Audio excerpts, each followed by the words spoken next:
নমস্কার বন্ধুরা, আমি মৌমি। সবাইকে মৌমিস কুকিং ওয়ার্ল্ডে স্বাগত। আজ 1 জানুয়ারি 2025। সো সবাইকে হ্যাপি নিউ ইয়ার আমার তরফ থেকে।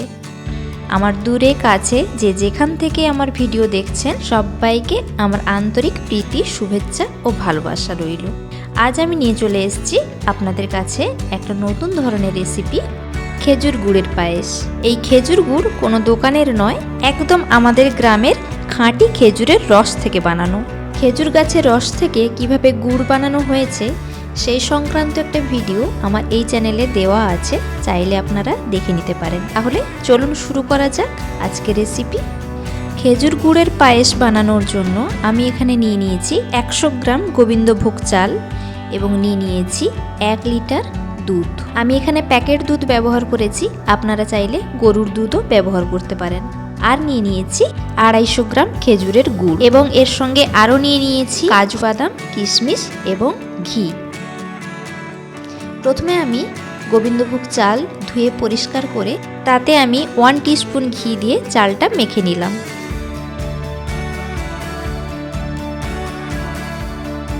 চালটা এখন ভালো করে মাখা হয়ে গেছে। এরপর আমি গ্যাসের হাই ফ্লেমে একটা কড়াই বসিয়ে কড়াইটা গরম করে নেব এবং গ্যাসের ফ্লেমটা একদম লো করে তাতে 1 টিস্পুন ঘি দিয়ে কাজু এবং কিশমিশ ভেজে নেব।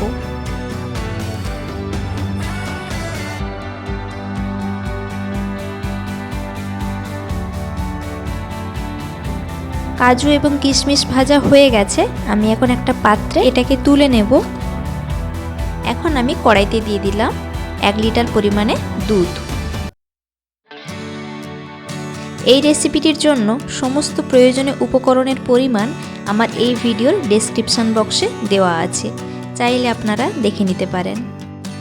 এখন আমি গ্যাসের হাই ফ্লেমে দুধটা ঘন করে নেব।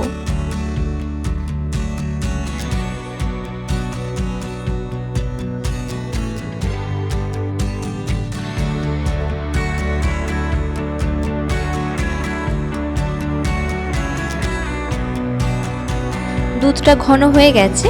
এখন আমি দিয়ে দিলাম চাল এবং গ্যাসের ফ্লেমটা মিডিয়াম করে বেশ কিছুক্ষণ এটি নাড়তে থাকবো, যতক্ষণ না পর্যন্ত চাল ভালো মতো সেদ্ধ হয়ে যায়।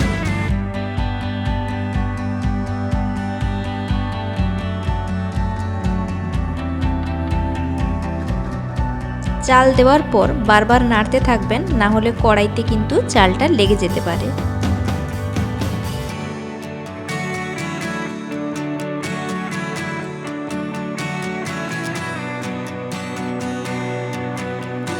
চালটা প্রায় 70% মতো সেদ্ধ হয়ে গেছে। এখন আমি এতে অ্যাড করব ভেজে রাখা কাজু এবং কিশমিশ। আবারও আমি গ্যাসটা মিডিয়াম টু লো ফ্লেমে চালটা বেশ কিছুক্ষণ নাড়তে থাকব।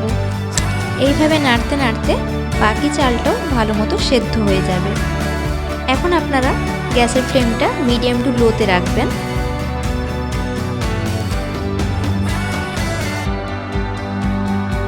চালটা এখন সেদ্ধ হয়ে গেছে, তাই আমি এখানে দিয়ে দিলাম 250 গ্রাম পরিমাণের গুড়। আমি এখানে চাল সেদ্ধ হওয়ার পর গুড়টা অ্যাড করলাম।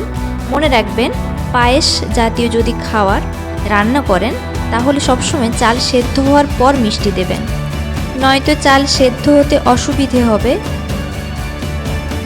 এরপর গুড়টা ভালো করে চাল এবং দুধের সঙ্গে মিশিয়ে নেব। এই সময় আপনারা গ্যাসের ফ্লেম অবশ্যই লোতে রাখবেন। পায়েসে এলাচ অ্যাড করাই যায়, তাতে বেশ সুন্দর একটা গন্ধ থাকে, কিন্তু যেহেতু এটা গুড়ের পায়েস তাই আমি এখানে এলাচ অ্যাড করিনি। যদি আমি এখানে এলাচ দিতাম তাহলে গুড়ের যে একটা গন্ধ থাকে না, বেশ সুন্দর একটা মিষ্টি গন্ধ, সেটা কিন্তু আর পাওয়া যায় না। এলাচের গন্ধটাই তখন তীব্র হয়ে যায়। এবং সবশেষে আবারও দিয়ে দিলাম বাকি যে ভেজে রাখা কাজু এবং কিশমিশটা ছিল, সেটা দিয়ে দিলাম।